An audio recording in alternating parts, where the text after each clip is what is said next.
Hello बच्चों, let's read the question. The given question is a assertion reason type question in which the assertion is given as the pole pieces of magnet used in a moving coil galvanometer are given a concave shape to achieve a radial magnetic field, and the reason is given for the following statement as a radial magnetic field ensures a better current sensitivity and also makes possible to use a linear scale for current measurement. ठीक है, and four statements are given as accordingly.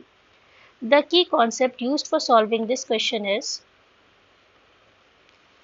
working principle of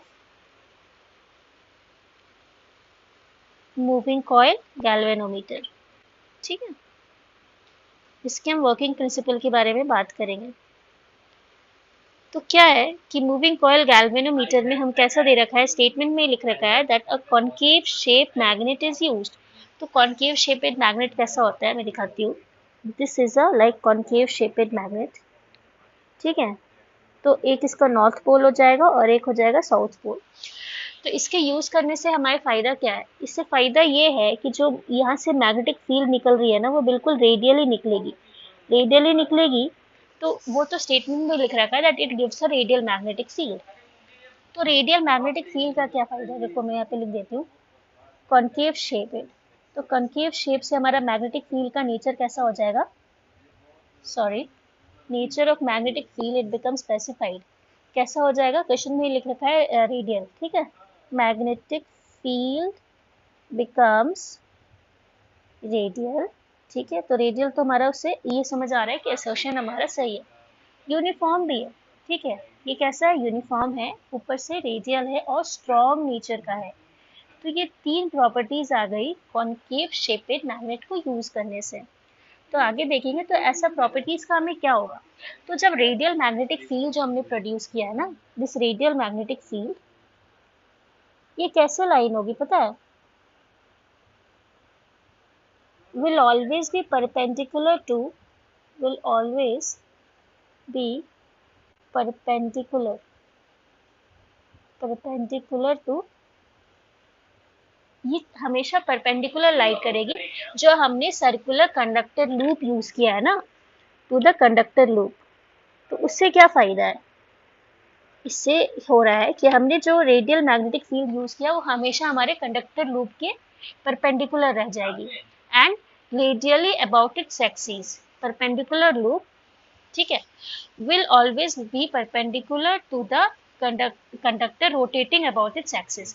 तो ये कौन सी conductor loop है जो अपने radius के about rotate कर रही है ऑलरेडी।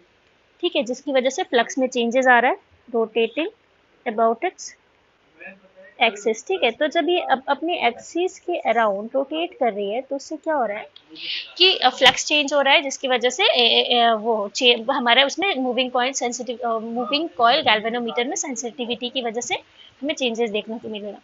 तो इससे क्या फायदा हो रहा है कि जब करंट हमारा ये पास करेगा इससे, तो इक्वल एंड अपोजिट टॉर्क में जो जैसे कि हमने बोला कि क्या हो रहा है कि मान लो कि मूविंग कॉइल गैल्वेनोमीटर का कॉइल है, ये कॉइल जो है अपने एक्सिस पे रोटेट कर रही है।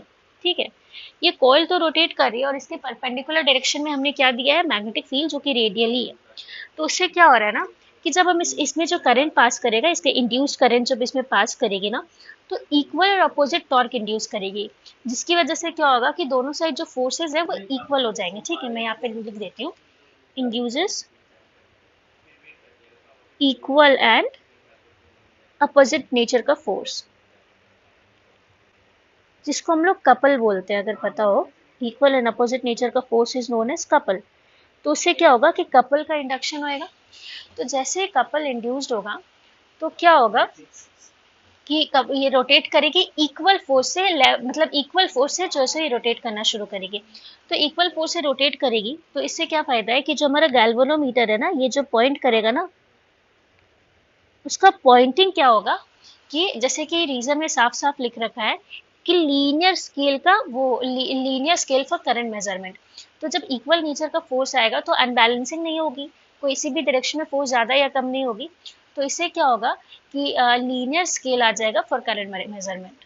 मैं लिखती हूँ, linear scale for current measurement. ठीक है, हमारा करंट मेजरमेंट बिल्कुल लीनियरली होगा अगर हम बिल्कुल कपल्ड और मैनेज्ड लेवल का फोर्स रखेंगे। ठीक है, मैं पे टॉर्क लिख देती हूँ। टॉर्क क्या है? M cross B. तो क्रॉस बी दैट इज हमारा एम बी साइन थीटा हो गया। That torque is going to be M B sine theta. Theta that is angle between M and B. तो थीटा को तो हमने कांस्टेंट रखा है ना, ऑब्वियसली मैंने उसको कॉन्केव यूज करके। ठीक है, बिल्कुल रेडियली निकल रहा है वो। और बी क्या है हमारा?